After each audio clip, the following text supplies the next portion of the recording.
आंदोलन 1891 से चल रहा है, अनागार के धर्मपाल के द्वारा चल रहा है। कितने मुसलमान आए थे, कितने ईसाई आए थे, कितने और लोग आए थे। ये लड़ाई हम अपने बल पर जीतेंगे और दुनिया के जो बौद्ध हैं उनको संगठित करने में हम लगे हुए हैं। ये है। तो क्राइसिस कहाँ पे है, इंडिया पे है कि अदर साइड? क्या क्राइसिस कहाँ पे है? जो चीज आप अभी एक्सप्लेन किए हैं। देखिए, बाबा साहब अम्बेडकर चाहते तो इस्लाम को ग्रहण कर सकते थे, बाबा साहब चाहते तो ईसाई धर्म को स्वीकार कर सकते थे, लेकिन बाबा साहब ने सोचा यदि मैं ईसाई धर्म स्वीकार करूंगा तो इनके दिमाग यरूशलेम, न्यूजीलैंड, पोलैंड चले जाएंगे। यदि मैं इस्लाम को स्वीकार करूंगा तो मक्का मदीना इनका चला जाएगा। जिनके स्थान विदेशों में, मैं उस धर्म को स्वीकार करूंगा जो इस धरती में पैदा हुआ हो, जिस धर्म में करुणा हो, जिस धर्म में मैत्री हो, जो धर्म भारत की धरती पर जन्मा हो, बुद्ध गया में पैदा हुआ हो, कुशीनगर में मृत्यु भगवान बुद्ध की हो। पहला उपदेश उन्होंने मक्का में नहीं दिया था, यरूशलेम में नहीं दिया था। पहला प्रवचन उन्होंने मृगदायवन महाविहार में, सारनाथ में, बनारस में दिया था। कि सभी साथियों को तो आपको जय भी नमोदय कहूँगा, मीडिया साथियों को, कि ये लड़ाई लंबी लड़ाई हम लोग लड़ रहे हैं। सर्वप्रथम अपना परिचय देते हुए मैं बनते प्रज्ञा सागर, डिस्ट्रिक्ट सिरसा, हरियाणा से। बीटेक की लड़ाई लंबी लड़ाई हम लोग लड़ रहे हैं। ये लड़ाई कोई आज की नहीं है और ये लड़ाई लंबी लड़ाई भारत देश के नाम हम लोग लड़ रहे हैं। ये तथागत बुद्ध के समय से यह संघर्ष चल रहा है। बाबा साहब डॉक्टर अम्बेडकर एक वॉल्यूम में लिखते हैं कि भारत का इतिहास कुछ भी नहीं है। देश के अंदर उनको संघर्ष करना पड़ रहा है। बड़े दुख तकलीफ पीड़ा की बात होती है कि महाबोधि विहार जो बौद्धों की धरोहर है, जो विश्व धरोहर है, उसी महाबोधि विहार के अंदर अगर गैर बुद्धिस्ट लोग वहां पर पूजा अर्चना करते हैं, उन पे अपना अतिक्रमण करते हैं, कब्जा करते हैं, तो भारत के बुद्धिस्टों के लिए और भारत देश के लिए बड़ी शर्मनाक बात होती है। क्योंकि विदेशों में जो लोग हैं, जो तमाम बुद्धिस्ट कंट्रीज लोग हैं वर्ल्ड के, वो तमाम लोग भारत को आदर मान सम्मान की दृष्टि से देखते हैं। देखने का रीजन है कि यहाँ पर हमने बुद्ध जैसे महापुरुष से, बुद्ध जैसे महामानव ने यहाँ पर अपना आविर्भाव हुआ और पूरे विश्व में वो लाइट ऑफ एशिया बने, लाइट ऑफ वर्ल्ड बने। तो ये तमाम बातें बुद्ध को लेकर के भारत के अंदर एक चर्चा में आते हैं। यहाँ तक हमारे प्राइम मिनिस्टर है, यहाँ के सीएम है, डीएम है, पीएम है, सबकी ये गरिमा रहती है कि बुद्ध का नाम से इनका मान सम्मान बढ़ता है और बुद्ध के नाम से तमाम विदेशों से चंदा आता है। इनका जो अयोध्या का राम मंदिर बना, वो पूरा डोनेशन चंदा जो आया था फॉरेन से आया था, है ना, जापान से, थाईलैंड से, कम्बोडिया से पूरा डोनेशन लेके आते हैं और ये कहते हैं कि हम भारत में जाके बौद्ध धर्म का प्रचार करते हैं और हम सब बुद्धिस्ट लोग हैं। इसलिए पूरे इंडिया को नहीं, पूरे वर्ल्ड को ये मिसगाइड कर रहे हैं बुद्ध के नाम को लेकर के।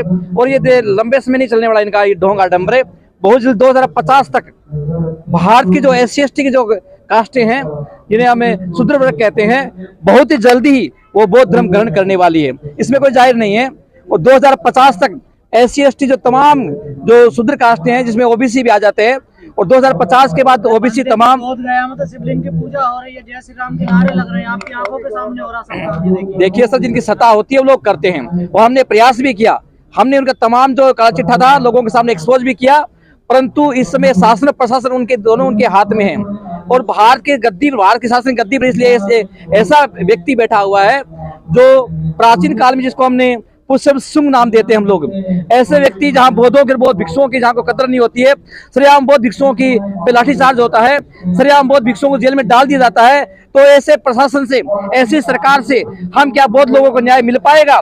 ये बड़ा चिंतन का विषय होता है और हम चिंतन कर इस बात पे करते हैं हमारे बौद्धों का देश में क्या होगा।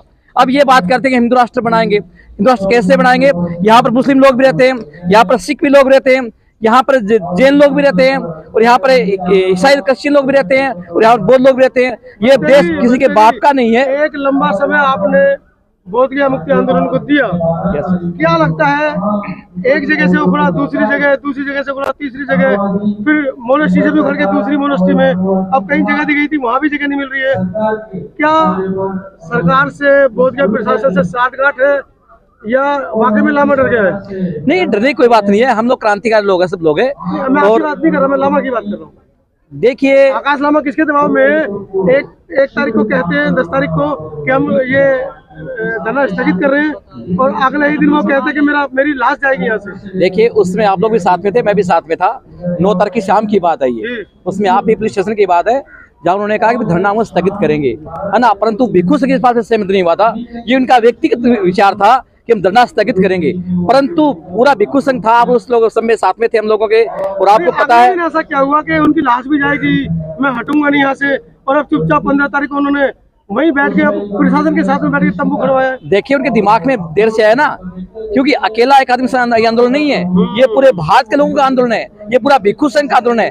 जो आकाश लामा का अकेला थोड़ी आंदोलन है कोई, है ना, और आकाश लामा निर्णय लेने वाला कोई व्यक्ति नहीं है, ये पूरा संघ निर्णय लेता है। और संघ एक यूनिटी होती है, और जब यूनियन संघ जो डिसीजन लेती है उसके अकॉर्डिंग हम लोग को चलना पड़ता है। ये हमारा एक कोड होता है संघ का। कैसे रिजेक्ट कराएंगे बीटीए को? आपका आंदोलन भी स्थगित है, एक साथी को आपके गिरफ्तार भी कर लिया गया है, तो ये सब चीजों देखिए यहाँ पर मुझे सुभाष चंद्र बोस का एक नारा याद आता है कि आजादी चाहते हो तो खून देना पड़ेगा। और ये पहले बात हुई थी कि आपको जेल जाना पड़ेगा, आपको जूते पड़ेंगे, आपको लाठियां खानी पड़ेगी, अगर हिम्मत साहस है तो आगे आइए, मंच पे आइएगा और लीज को लीडिंग करिएगा, क्योंकि आजादी लेना इतनी आसान बात नहीं है। और महाबोधि विहार लंबे समय से जो गैर बौद्धों के अधीन है, उस विरासत को छुड़ाना वो इतना आसान थोड़ा ही है, कोई इतना आसान नहीं है ना। वही हम आजादी चाहते हैं।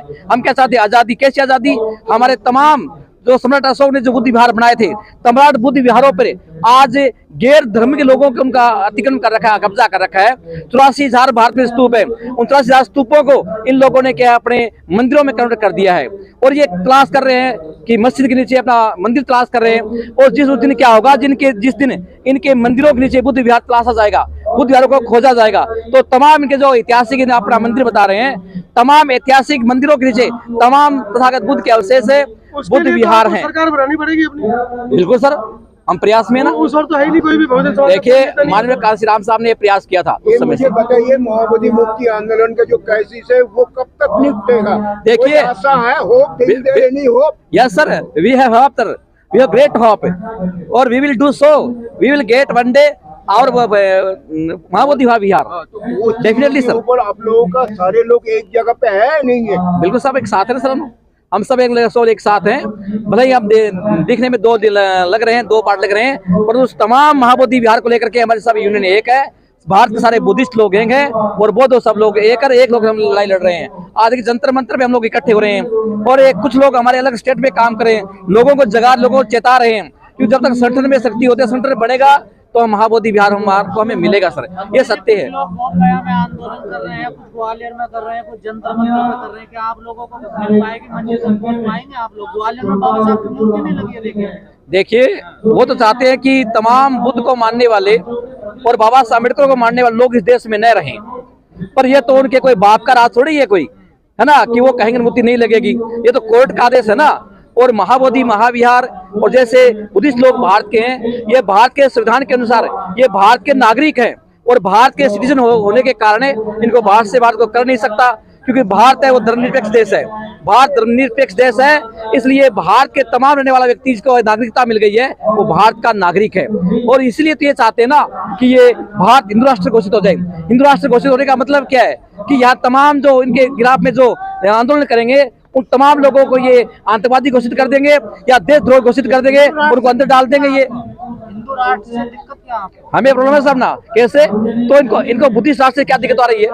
कौन है भारत? पहले भी भारत बौद्ध का देश रहा है, और सम्राट अशोक के समय ये भारत विश्व गुरु रहा है, और विश्व गुरु अगर तमाम बौद्धों का शासन आता है तो फिर से भारत विश्व गुरु बनेगा, इसमें कोई डाउट नहीं है।